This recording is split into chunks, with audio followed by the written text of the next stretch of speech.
like the video, subscribe the channel and press the bell icon button so you can receive notification about all new coming videos.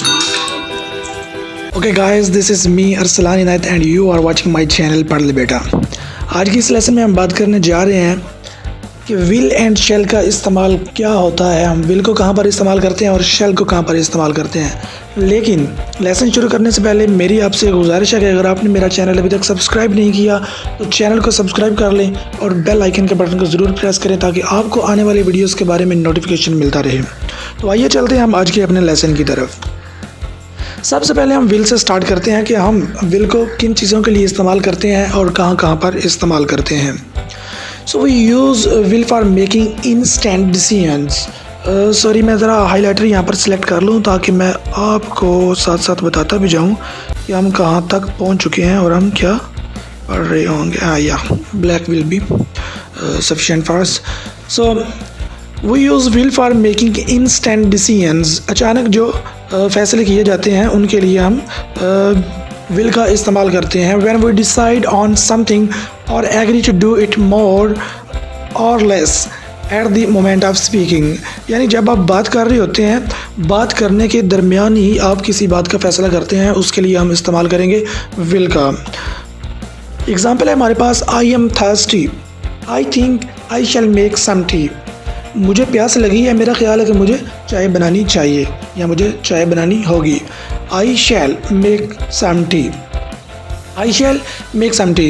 इससे पहले मैं introduction to all future tenses और future simple का भी एक lecture upload कर चुका हूँ। अगर वो आपने अटेंड नहीं किया तो वो भी ज़रूर अटेंड करें।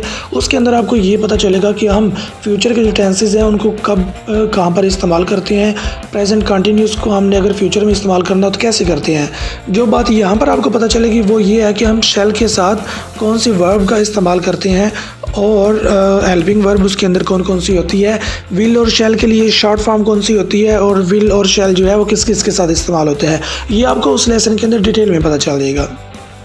तो फर्स्ट में हमारे पास है instant decision on the time of speaking, कि जब हम बात कर रहे होते हैं हम उसी वक्त कोई डिसीजन करते हैं तो उसके लिए क्या होगा, हम विल का इस्तेमाल करेंगे। I think I will make some tea and not, आपने ऐसा नहीं कहना कि आई मेक सम टी, ऐसा नहीं कहना क्योंकि ये ग्रामेटिकली इनकरेक्ट हो जाएगा। नंबर 2 पे हमारे पास है, we also use it to order things. जब हमने रेस्टोरेंट पे बैठे हुए किसी चीज़ का ऑर्डर देना होता है तो उसके लिए हम क्या करते हैं, हम विल का इस्तेमाल करते हैं। For example, I will have the ham salad. अगर आपके पास सैलड ख़त्म हो गया, I will have the ham salad. और I will have coke bottle और I will have more bread. जो चीज़ भी आपके पास ख़त्म हो चुकी है, आपने उसका ऑर्डर देना है तो आप विल का इस्तेमाल करेंगे। आप ऐसा नहीं करेंगे please bring some bread for us like that, ये वो आपने ऐसा बिल्कुल नहीं करना क्योंकि ये एक इनफॉर्मल हो जाएगा और थोड़ा सा ग्रामेटिकली भी रॉन्ग हो जाएगा। विल का इस्तेमाल कीजिए। नंबर 3 पे हमारे पास आ जाता है ऑफर्स एंड इन्विटेशन। ऑफ़र्स और इनविटेशन के लिए हम विल का इस्तेमाल करते हैं। जब आपने किसी शख्स को कोई काम करने की ऑफ़र करनी हो कि लाओ मैं आपका ये काम कर देता हूँ, तो आप क्या करते हैं, विल का इस्तेमाल करते हैं। कैसे करते हैं वो ये एग्जांपल आपको बताएगी।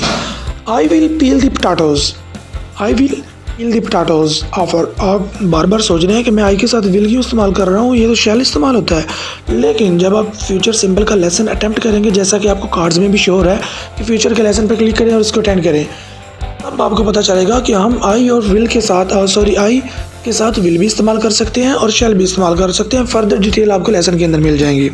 ये हमारी ऑफर और ये रही हमारी invitation. Will you come to dinner tonight, will you come to dinner tonight, invitation and that is offer. Number 4 promise. Number 1 था instant decision, number 2 orders, number 3 I just forget it, offers and invitation, sorry. Number 3 offers and invitation and number 4 is promise. We use will to make promise कि हम किसी शख्स से किसी चीज़ का वादा करने के लिए जब हम कोई बात करते हैं तो उसके लिए हम will इस्तेमाल करते हैं। For example, I will pay you back next week, I shall pay you back next week. मैं तुम्हारे पैसे अगले हफ्ते वापस कर दूंगा, या और जो कुछ आपने उधार लिया है वो भी।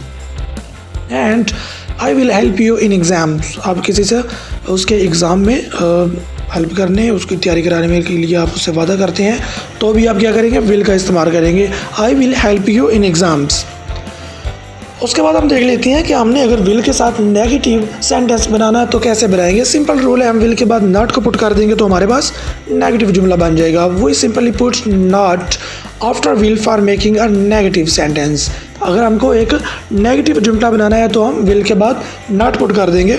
जैसा कि आपको एग्जाम्पल के अंदर नज़र आ रहा है, the cost will not be more than 500 rupees, की इसकी कीमत 500 से ज़्यादा नहीं होगी। विल एंड नॉट, एक बात याद रखिएगा, जो हम नॉट लगाते हैं या हम इंटरोगेटिव बनाते हैं, हम हमेशा जो मेन वर्ब होती है विल उसके बाद लगाते हैं। बी को हम अपनी जगह पर रहने देते हैं, इसी तरह बीन को भी अपनी जगह पर रहने देते हैं। जैसे he will not help you, वो तुम्हारी मदद नहीं करेगा।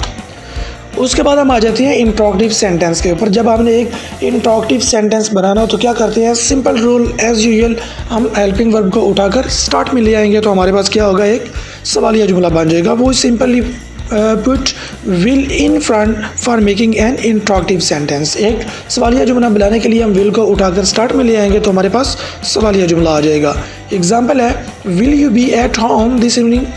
विल यू बी, यहाँ पर भी देखें मेन वर्ब स्टार्ट में है, बी अपनी जगह पर है, इस बात का ख्याल रखिएगा। Will you be at home this evening, क्या तुम आज शाम को घर पर होगे। और will you buy me burger, क्या तुम मेरे लिए बर्गर खरीद कर लाओगे। आप बताएं, मेरे लिए बर्गर खरीदेंगे, कमेंट में मुझे ज़रूर बताइएगा। उसके बाद हम आ जाते हैं शेल के ऊपर कि हम शेल का इस्तेमाल कैसे करते हैं। शेल का इस्तेमाल तकरीबन वही है जैसा कि हम विल का इस्तेमाल करते हैं, लेकिन इसके अंदर थोड़ा सा डिफरेंस है, वो हम देख लेते हैं कि वो कौन सा है। We can use shall for future moments but only in the first person. Shall का इस्तेमाल सिर्फ क्या करते हैं, फर्स्ट पर्सन के अंदर करते हैं। यहाँ पर भी वो बात मैंने मेंशन कर दी है जो मैं आपको कह रहा था कि आप फ्यूचर सिंपल का लेसन अटेम्प्ट करें तो आपको समझ आएगी। आफ्टर आई, यहाँ पर सॉरी आई आएगा और वी, आई और वही के बाद हम क्या करते हैं, शेल का इस्तेमाल करते हैं। बाकी किसी के साथ नहीं कर सकते। आप ये नहीं कहेंगे he shall wash your clothes, he shall buy me a burger, she shall buy me a burger, ऐसी चीज़ें हम बाकी के साथ नहीं लगा सकते। सिर्फ आई और वही के साथ शेल का इस्तेमाल होगा, लेकिन आई और वही के साथ हम विल का इस्तेमाल कर सकते हैं। शेल का इस्तेमाल और किसी के साथ नहीं कर सकते। तो एग्जाम्पल है, I shall be on holiday in August, कि मैं अगस्त में छुट्टियों पर रहूँगा। नंबर 2 है, we shall know the result soon. We shall know the result soon, ये क्या है, ये एक टाइम टेबल है। ये भी मैं introduction to all future tenses के अंदर मैंने बताया था कि हम कब कौन सा बात करें तो उसका क्या मतलब होता है। इसमें इंटेंशन होती है, अरेंजमेंट्स होती हैं, टाइम टेबल्स होते हैं और बहुत कुछ इसके अंदर होता है। जब आप वो लेसन अटैम्प्ट करेंगे तो आपको उसकी भी अच्छे से समझ आ गई, लेकिन इस वक्त हम इसके ऊपर फोकस करते हैं। तो आपको समझ आ गई होगी कि शेल का इस्तेमाल हमने सिर्फ आई और वही के साथ करना है, लेकिन विल का इस्तेमाल हम सब के साथ कर सकते हैं। पहला डिफरेंस ये हो गया।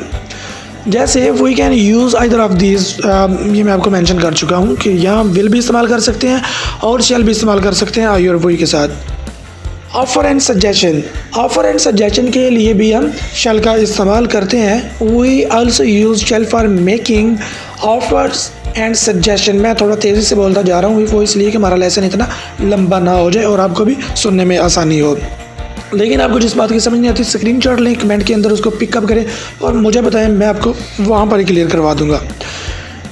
शैल I pack you more your shopping for you, shall I pack up your shopping for you, क्या मैं तुम्हारी ये ख़रीदा हुआ सामान तुम्हारे लिए पैक कर दूँ। It's an offer. Shall we all go out together, क्या हम सब बाहर नहीं चलें। ये एक सजेशन है यार, ये हम बैठे बोर हो रहे हैं, कब से बैठे हुए हैं, चलो बाहर चलते हैं। ये हमारे पास क्या है, एक सजेशन है। उसके बाद जो मॉडर्न इंग्लिश में आजकल जो हो रहा है वो मैं आपको थोड़ा सा उसके बारे में बताता चलूँ कि I will and I shall have the same meaning in a sentence. I के साथ आप विल का इस्तेमाल करें या शैल का इस्तेमाल करें, बिल्कुल सेम मीनिंग है, but shall is a little formal. ये क्या है, ये फॉर्मल है, थोड़ा बड़ों से बात करते हुए तमीज़ रखते हैं, इसलिए शैल का इस्तेमाल करेंगे। Will and shall both can be shorten to I shall. जब हम शॉर्ट फॉर्म लिखते हैं तो हम उसको इस तरह एक्सप्लेन करते हुए लिखेंगे। Number 2, we do not use shall in American English. American English के अंदर शैल का इस्तेमाल मुकम्मल तौर पर ख़त्म हो चुका है, लेकिन आप नहीं ख़त्म करेंगे क्योंकि आप तो पाकिस्तान में रहते हैं। इसलिए आप आई और वी के साथ कभी कभार शैल का इस्तेमाल कर लिया करें ताकि आपको ग्रामेटिकली इनकरेक्ट कोई भी ना कह सके। तो मिलते हैं आपको अगले लेसन के साथ, तब तक के लिए दीजिए